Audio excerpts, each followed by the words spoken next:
E agora? Benedito estava vivo. Por outro lado, o Sebastião tinha cumprido uma pena por ter supostamente matado Benedito. Você conhece essa história?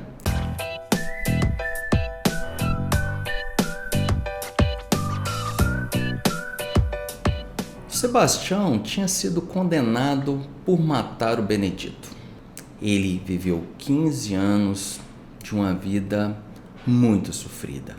Passou por tortura, foi condenado, cumpriu pena pela morte daquele cidadão. E 15 anos depois de toda essa confusão começar, ele estava na zona rural, no interior de Minas, mais especificamente no Triângulo Mineiro, quando de repente quem ele encontra? O Benedito. Sim, o mesmo que teria sido morto por ele e teria justificado a condenação. E agora? Benedito estava vivo. Por outro lado, o Sebastião tinha cumprido uma pena por ter supostamente matado Benedito. Você conhece essa história? E eu te pergunto, e agora? E se o Sebastião resolvesse matar o Benedito? Ele poderia ser condenado de novo e cumprir uma nova pena? Ou não aconteceria nada porque ele já tinha cumprido uma pena por matar o Benedito? Essa é uma história muito interessante, uma história real, e nós vamos discutir o que acontece quando você é condenado por um crime que você não cometeu.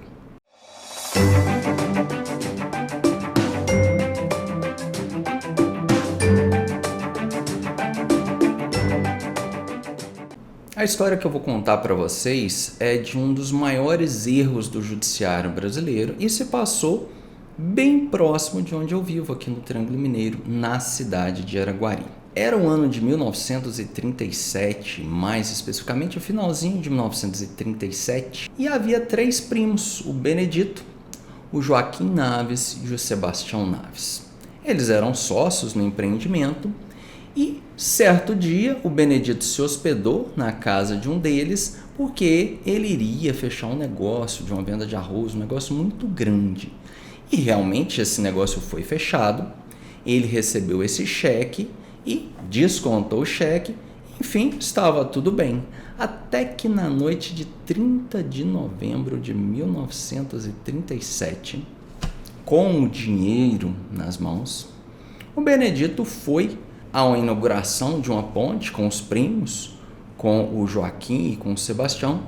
Depois houve um jantar, então o Benedito saiu e foi para uma festa, Semana Araguarina, e o Benedito nunca mais apareceu. Depois daquilo, a polícia suspeitou logicamente dos 2 irmãos, suspeitou do Sebastião e do Joaquim, e criou-se uma tese na cabeça da polícia de que os 2 haviam matado o Benedito para ficar com aquele dinheiro. Então, os irmãos que são conhecidos como irmãos Naves, esse é o nome do caso, muito, muito interessante, ele está disponível para consulta, o processo inteiro está disponível para consulta no site do Tribunal de Justiça de Minas Gerais, mais especificamente no Museu do Tribunal de Justiça. Você pode ler o processo, eu li o processo, a cópia dele ao vivo lá, e é de arrepiar.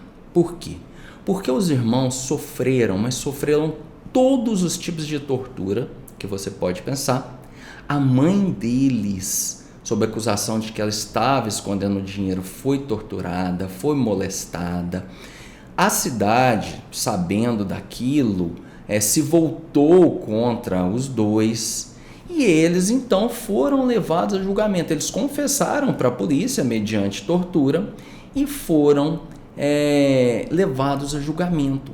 E esse julgamento, ele aconteceu com um júri, porque mesmo naquela época já se tinha o tribunal do júri. Eles foram acusados de homicídio duplamente qualificado, e na época, hoje em dia isso seria um latrocínio, né?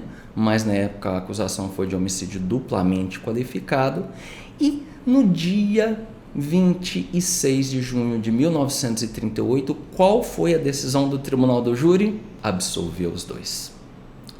Sob a alegação de que não tinha prova para condenar os 2 irmãos. Porque em juízo, eles não confessaram.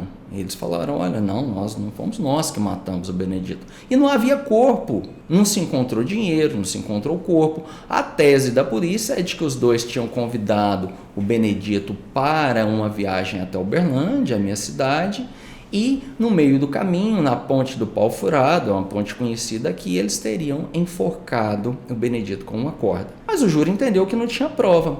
A acusação recorreu, o Tribunal de Justiça de Minas Gerais fez o quê? Determinou a realização de novo júri.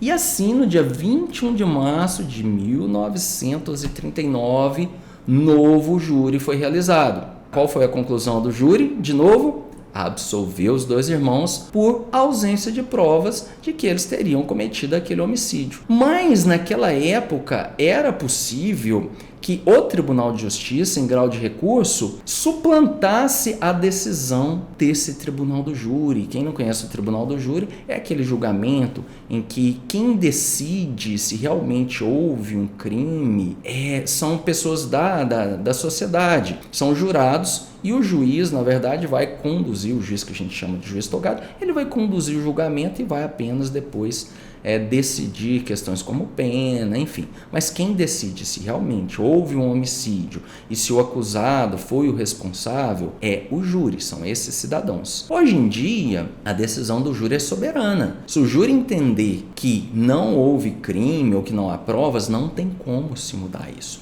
Mas naquela época podia.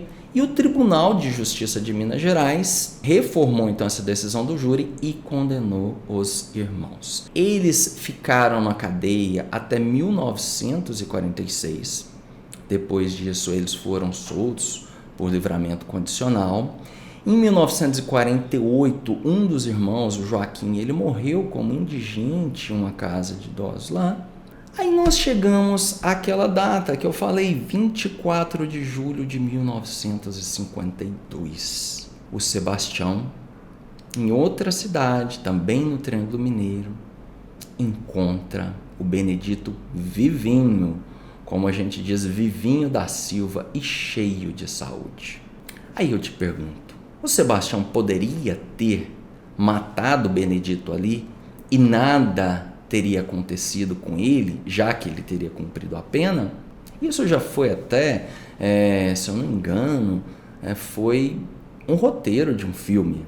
Olha, no pensamento da gente, se você foi condenado por cometer um crime que você não cometeu, principalmente um homicídio, a pessoa está viva e depois você mata a pessoa, você vai ser condenado de novo? Parece que não tem lógica, né?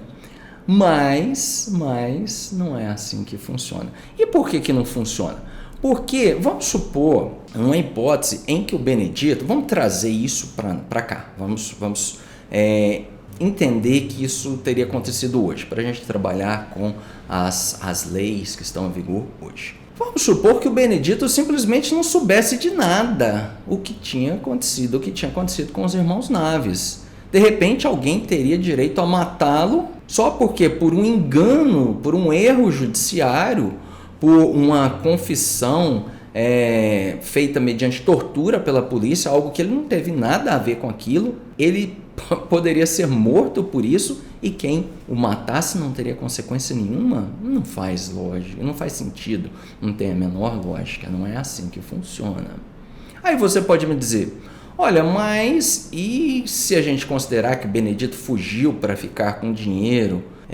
Ainda assim, ele não matou ninguém. E o erro dele não significa que ele mereça a punição de ser morto. Havia essa pena para ele, para o Benedito? Há essa pena? Por exemplo, eu dou um golpe na praça aqui, fujo com o dinheiro e a minha pena vai ser morto, pena de morte? Aí você vai me perguntar, olha, mas é injusto com esses irmãos. Realmente, a condenação é totalmente injusta, mas a reparação dela se dá de outra forma, não se dá pela vingança. Até porque, como eu disse, pode ser que a vingança não tenha cabimento aqui, se a suposta vítima, não tinha nada a ver com aquele fato, você nem sabia que os irmãos haviam sido condenados, como é que você vai falar em vingança? Então, nesse caso, o que deve acontecer foi justamente o que aconteceu. E o interessante, quando você lê o processo, eu acho que eu passei uma tarde no Museu do Tribunal de Justiça de Minas olhando o processo. Assim, tem hora que dá vontade de chorar mesmo, quando a gente lê os relatos das torturas. Dá uma dor no coração e você fala, gente, a humanidade errou. Assim, não foi só assim, a humanidade está errada. Mas o que me impressionou mais foi saber que naquele dia 24 de julho de 1952, quando Sebastião, já com a vida arrasada, já com a pecha de homicida, o irmão tendo sido morto, a mãe tendo sido torturada, ele mesmo foi torturado, ele encontra o Benedito, a reação dele foi dizer, graças a Deus que eu te encontrei, agora eu posso provar minha inocência. Não foi uma reação de ódio, não foi uma reação de fúria, ele não matou o Benedito, não, ele simplesmente deu graças a Deus porque agora ele poderia provar a inocência. E o que aconteceu depois disso? Bom, o Tribunal de Justiça de Minas Gerais houve uma revisão criminal, um pedido de revisão criminal. Como é que você mantém uma condenação por homicídio se a vítima está viva? Então não tem muita lógica. O que aconteceu foi, o Tribunal de Justiça anulou essa condenação, ou seja, deu razão a essa revisão criminal. Então os irmãos Naves não foram considerados mais culpados por aquele homicídio. Isso foi logo em 1953. Em 1956, o Tribunal de Justiça entendeu que houve um erro judiciário que deveria ser indenizado e estabeleceu uma condenação a cargo do Estado de Minas Gerais para pagar uma indenização para os que sofreram, principalmente os dois irmãos. Então, houve essa reparação. Infelizmente, houve recursos dessa decisão de condenação e, efetivamente, a indenização só foi paga em 1973, 10 anos depois do falecimento do Joaquim. Lembrando que o irmão dele, o Sebastião, já tinha falecido lá em 1948, mas os herdeiros dos irmãos Naves puderam então receber essa reparação. Então é isso. A ideia que a gente tem, ou que alguns têm, de que se eu cumprir pena por um crime que eu não cometi, depois eu tenho o direito de cometer aquele crime sem ser penalizado, porque, enfim, eu já paguei uma pena, essa ideia está incorreta por esses motivos que eu falei.